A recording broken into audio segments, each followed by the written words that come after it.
I'm a junior here at Florida Tech. I'm studying major in marine biology with a minor in sustainability. Today I'm going to talk to you about the sustainability minor at Florida Tech. Well, sustainability basically means to maintain, to support, to endure.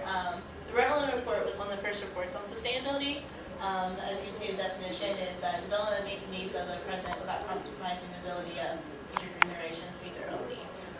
Basically, in English, what that means is using our resources now in a way that future generations can use them as well. So there's three components of the university sustainability: academics, research, and capabilities. And they all kind of connect to each other. The reason why we have sustainability is it's a desire to innovate. Like any university, like you want to improve yourself, you want to make yourself better. That's why you come to a university. And also to help the planet. Also too, for sustainability, it's great for job marketing. If you have sustainability on your resume, it makes you look more interesting. It makes it seem that you want to look into systems and things like that, thinking in systems. What I mean by thinking in systems is more than just thinking of what you have to do, but what affects everything around you as well. So there are many skills needed for sustainability. There's engineering, chemical engineering, chemistry, biology, even psychology, business. Right here, we actually have a picture of just a highway in Germany. This is a wind turbine. Usually the highways in Germany, they go a little faster than us, about like 90 to 120 miles per hour. So when they go past these turbines, they actually circle around and it produces energy. And they use energy for like the lights on the freeway and things like that, and actually other cities close by. Right here is a CO2 flow chart. It just shows CO2 impact. I don't know if you guys know, but when a company produces too much CO2, they actually have to pay the government money for producing that CO2. And the numbers are getting lower and lower for CO2 impact every year, so companies have to figure out ways to become more greener and more sustainable. So there's a lot of parts in that. There's a financial institution, like what are we going to give this money to make us more sustainable? Environment, how are we going to help the environment become more or less pollution? Real estate, retailing, manufacturing, what kind of things we need to be more sustainable, things like that. So there's a lot of ways that you can use sustainability. Sustainability applies across all colleges and all majors. In my class alone, I have people from aviation management, psychology, pre-med, marine biology, civil engineering, electrical engineering. So it's something that's easily applied into any major. It's increasingly considered in university choices by students. A lot of students are interested in becoming greener, becoming more sustainable. And also too, it's really competitive. If you do have sustainability at a campus and stuff, it's nice because you can help make your campus more sustainable. You can do projects, things like that. This campus especially, the professor that heads this, Dr. Lemonham, is very interested in making projects for this university on how to make it more sustainable, like making buildings more sustainable, making the garden, the jungle. Have you guys heard about the jungle here? No. No, it's 16 acres of plants, over 200 species of plants, palm trees, things like that. And basically what they're trying to do is they're trying to make it stand on its own, not using fertilizer, things like that, making it eco-friendly. But it's pretty cool. If you guys have extra time, just check it out. Yeah. I'm only a freshman, so are they doing anything to help divert the rivers to decrease flooding? That's one of the things they have is erosion. They're kind of working on that right now, trying to make it, that way so like the paths don't flood, the plants don't get flooded or anything like that. So, good question. Yeah. So how the minor is at FIT, one of the things is sustainability is very marketable. There's sustainable advisors, sustainable management. There's even sustainable event management, making events more sustainable, like using biodegradable cups, like plastic bottles are recycled, things like that. So for the undergraduate, any major can attend: science, business, engineering, aviation, psychology, liberal arts. It contains 6 distance learning courses, 2 required and 4 elective. Now your 2 required is your intro to sustainability and then applied sustainability. Those are 8 credits. Now the other 10 credits are electives. Now 18 credits might seem like a lot, to put extra with your course load, but it's really not, because these 4 electives actually really fit easy into your major. So when you have those, like the courses you just need to take for your major, you can just fit them into that, and that way you don't have to take extra courses. So it's really nice, so you only have to take really 2 extra courses, and these courses are actually pretty cool.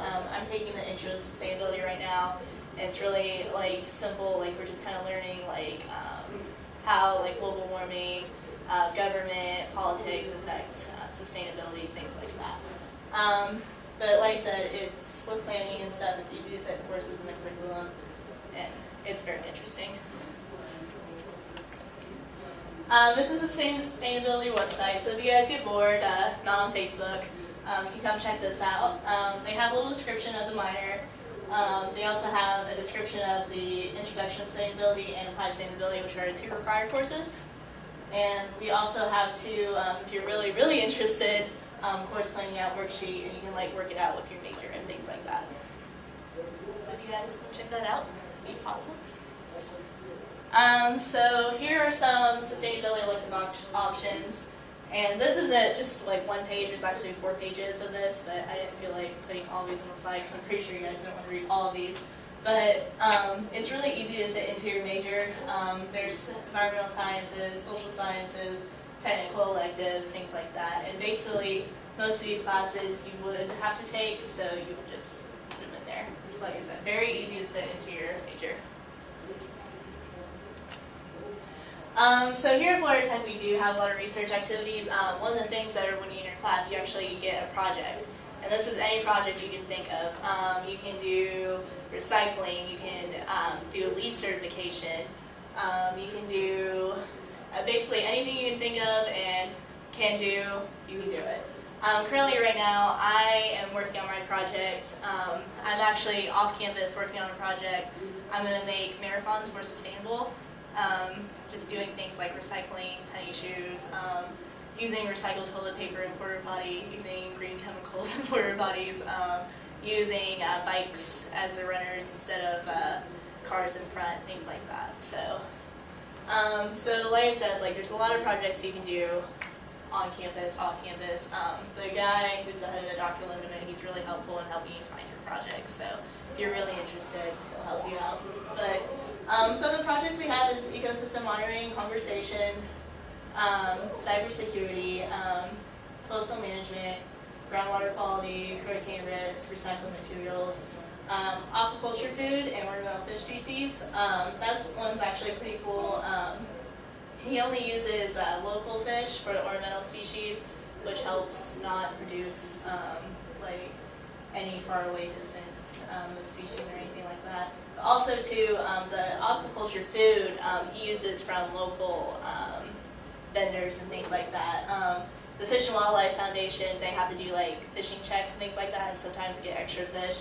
They actually send the fish over here so we can use it to feed our animals. So it's pretty cool. Ecology and climate change, that would be Dr. Bush. His projects are pretty cool too.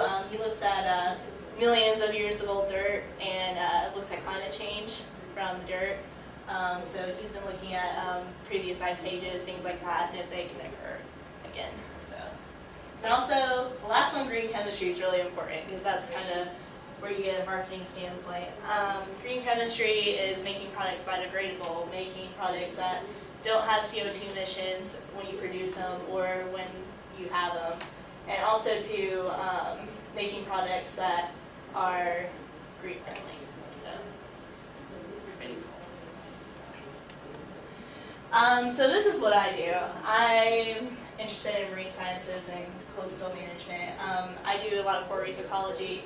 One of the things I'm doing right now is looking at the bleaching of the coral and trying to figure out what's happening. Because recently, down our coastal line, we've had a lot of bleaching coral. We're not sure why. I've been collecting samples of the coral, samples of the water. One of my theories is, do you guys know the BP oil spill? Yeah. Yeah. Well, I'm sure everyone's heard about it, but one of my theories is that the chemicals from the BP oil spill might have damaged these coral reefs. Now, not like I said, it's still theory. Can't say it yet because I'm gonna have to process a lot of coral before I'm able to say it. But we've had a lot of more damage this year than any other year before, and we're wondering if like the currents actually brought the chemicals over. But that's kind of what I do, and like trying to sustain the coral reefs, obviously, because if these coral reefs die, then so do all the animals in it. So how does it affect the surfaces that it's attached to, the coral? The coral, if the coral dies, usually species of animals live in it, and then if the species of animals don't have a place to live, then they die as well, and then the bigger fish in the ecosystem don't have anything to eat, so they die. Oh no, I mean the surfaces, like the rocks. The coral, well, coral is actually living. It's not, yeah, it's okay. A lot of people actually think they're rocks, but coral is living. They do like calcium carbonate feed off. And Well, the coral are attached to, they're attached to some structure on the seabed. So, that's calcium carbonate they yeah. feed off, yeah. So how does it all affect the rocks, or the calcium carbonate? It doesn't really affect the rocks, but if there's no like living thing there, then the fish won't like go there because it's just rocks. Like they won't like try to like hide there or anything like that. Like there are like some spaces, but not as much as it would to have a bigger biodiversity.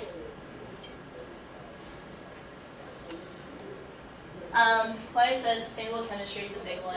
Hershey's is actually working on making a carbon-free emission chocolate. They're trying to make a process to where no CO2 emissions are used, or no harmful chemicals are used when making their product. So there's a lot of companies that are looking for chemists to make green products, leaf breweries, especially cleaning products. That's one of the bigger market ranges. A lot of companies want green things, like using like vinegar instead of like other things like that. So sustainable chemistry is kind of a big one. Sustainable engineering is also another one. Making buildings that have construction materials that are recycled, or like I said, making roads that use recycled materials and things like that. Sustainable engineering is very big. Also, like I said, using LEEDs buildings, making LEED certified, which I'll tell you guys what that is in a second. And also, finally, sustainable business. This is probably the big one because without funding, you really can't do anything with sustainability. But businesses are very interested in making their products more sustainable because consumers are interested in sustainability. So when you have a consumer interest, obviously they're going to try to put it on the market.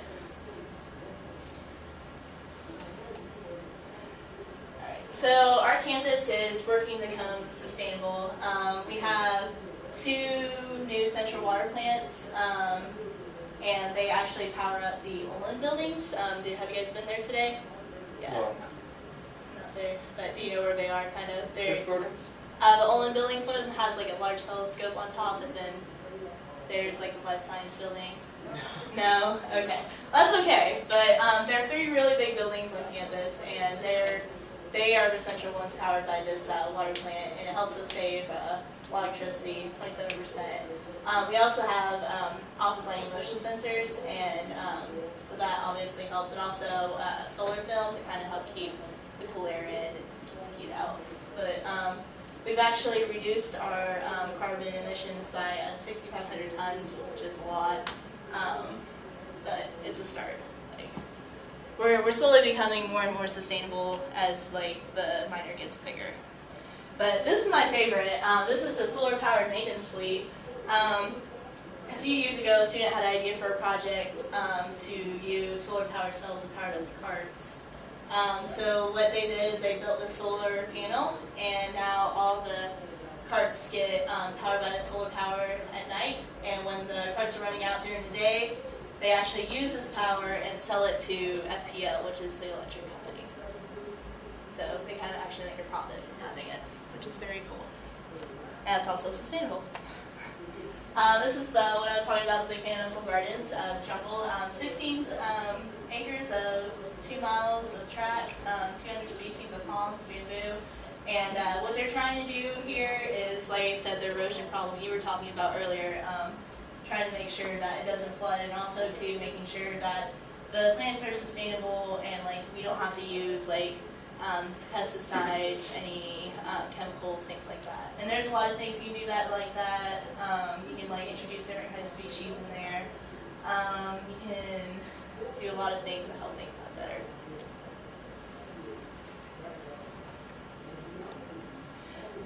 So this is a big one, LEED Sustainable Buildings. LEED is a program that helps assess the building and see at what level it is sustainable. It's really nice when you have a LEED sustained building because when you try to make a LEED building sustainable, it ultimately saves you energy, money, water. There's 4 ratings. There's certified, silver, gold, and platinum, depending on how high and sustainable the building is. But they're pretty cool projects. All of the buildings on campus, we have 4 sustainable ones. We have the Aquatic Center, which was just recently built this summer. It's silver sustainable? Oh, it's certified. And then we have the Autism Center, which is in the Backlight Psychology building, that's silver certified.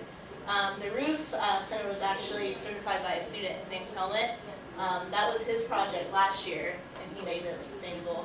And then also another student made the WFIT Studios certified sustainable. So it's pretty cool.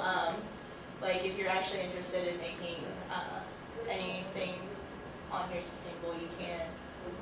And the great thing about here too is like your professors are always willing to help you. Like when you get like these big projects and things like that, you never really feel overwhelmed because they actually want to help you and actually want you to get through these things. So, and they always like love this kind of stuff, like making things greener, making things more sustainable. So that's the one nice thing about here is you get like a lot of professor attention. But this lovely gentleman right here is Dr. Lindemann. He's the head of the minor in sustainability. He is the one that basically like pushes you to do these projects and things like that, and he also helps you with them too. Sometimes you're working in groups of 3 or 4, sometimes you're working alone. Especially with the LEED projects, you're working in groups because it is pretty big. Like making a whole building sustainable is a pretty big project. The cool thing about this though, this LEED certification by students is for an outside firm to come and assess how we can just make it sustainable is $1,500. Not making it sustainable, just like telling you to do it. But if a student does it, then it's not. And like it's really nice though too because if you do this, like the school does give you incentive. Like I know Helmet got like a really nice dinner and like he got a gift card to like the student store or something for making it more sustainable. So I mean you save the school money and you kind of get a return out of it, and it's really nice to put on your resume. So here at FITV, we're doing the diverse best practices. We're working on projects such as not only students, but staff, faculty, and everyone's in on it. Like we really want to make this campus better. We want to make it better for everyone else. There is a project that is probably going to take like 5 or 10 years, but making students like cut their electricity in their dorms to help save them money, and also to be more sustainable. Like having a meter in each room, and like if you use too much energy, you pay more, but if you save and conserve, you get less. So that's one project they're looking at. But basically, sustainability reduces costs, it improves revenues, and it's also an academic excellence thing. I mean, there's not a lot of people that can say, hey, you know, I made this building LEED certified. I helped make a recycling program at a school and things like that. It's really nice, like when you go out into the real world, which you guys will have to do someday, to put on your resume. But if you guys are really interested in FIT, this is a really nice website. It basically tells you like where you would live, eat, learn, play. You can go on here, it'll ask for your email. There's another cool website that if you do sign up on here, that they'll show you, and it has like student blogs. It has stories, videos. You can take a skateboard tour of FIT, which is really cool. But if you guys want to check this out, it's really cool.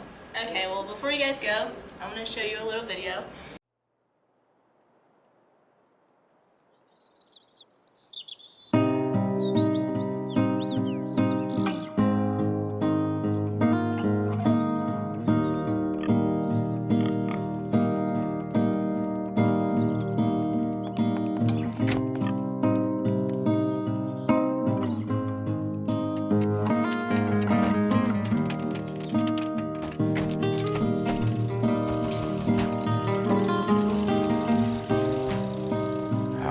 was just guessing at numbers and figures, pulling the puzzles apart.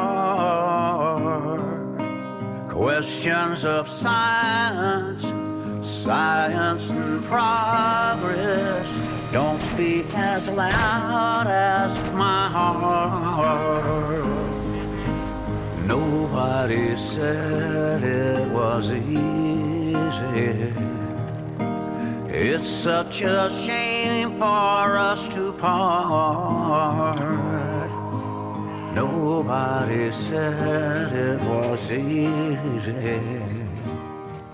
No one ever said it would be so hard. I'm going back to the start.